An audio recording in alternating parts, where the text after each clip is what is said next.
इथे बिबट्या म्हणजे पाहायला मिळत आहे।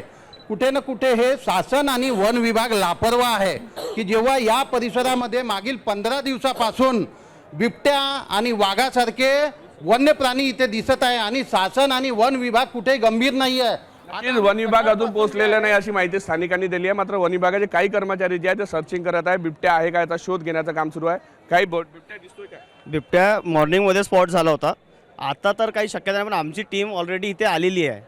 वन विभागाची टीम आलेली आहे, रेस्क्यू टीम आलेली आहे, सर्व आपलं काम सुरू आहे। आणखी इन्स्टंटली तर काम वर्क करणार नाही कोणत्या गोष्टीला, कारण की तो लेपर्ड आहे आता, कारण की लेपर्ड आहे, बाकी इन्स्ट्रुमेंट पण लागणार। भीती वाटते इकडे तिकडे पळायला असावा, त्याचा शोध घ्यावा लागणार आहे लवकरात। नाही शोध तर घ्या, आणखी सर्व चालू आहे। हो, शोध मोहीम जी आहे ती केली जात आहे। वन विभागाचे कर्मचारी सुद्धा आहे, पोलीस विभागाचे मोठे अधिकारी जे आहेत ते सुद्धा या ठिकाणी आलेले आहे। मात्र नागरिकांमध्ये भीतीचं वातावरण आहे। आपण पाहू शकतो असंतोष जो आहे तो सुद्धा नागरिकांमध्ये पाहायला मिळतो आहे।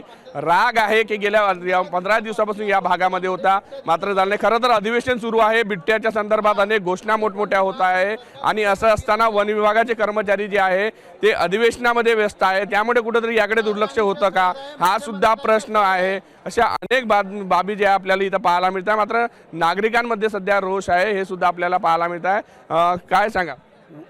मुख्यमंत्र्यांचं शहर आहे नागपूर शहर, उपराजधानी आहे आणि उपराजधानीमध्ये जर वन विभाग 3-3 तासापासून जर मोक्यावर पोहोचत नसेल तर ही कुठे ना कुठे गंभीर बाब आहे।